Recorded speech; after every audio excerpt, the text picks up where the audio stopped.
BlizzCon made its return after a 4-year break, and there was plenty of Diablo news to enjoy this year. First up was news of updates coming to the current game, and this will start next week with 5 new class-specific unique Malignant rings. These new rings will, according to Blizzard, relive some of the fun from Season 1, Season of the Malignant. In Season 1, each class had access to class-specific Malignant hearts, so the powers for these rings will be lifted straight from those powers. There will be a slew of updates to the game starting from the 5th of December with a new enchanting preview window at the Occultist. This will allow players to see what affixes are possible before they spend the gold. Also coming on the 5th of December is a 6-week-long season called Abattoir of Zir.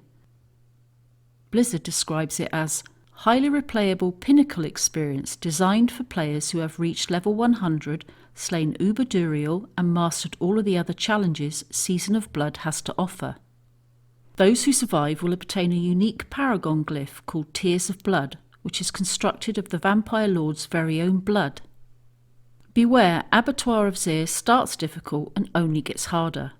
Just in time for the holidays is a new seasonal event called Midwinter Blight, a winter terrorland.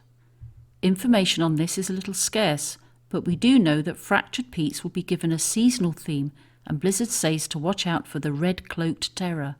The event is set to run for 3 weeks. Blizzard was not really ready to talk about Season 3 just yet, but they have given us some more information on leaderboards. A new weekly challenge dungeon called the Gauntlet is coming for leaderboards in Season 3. Players will compete for their class ranking against their friends, their clan, or anyone in the world. At the end of each week, the heroes of the highest rank will be added to the Seasonal Hall of Ancients, where their names and their build will live on forever.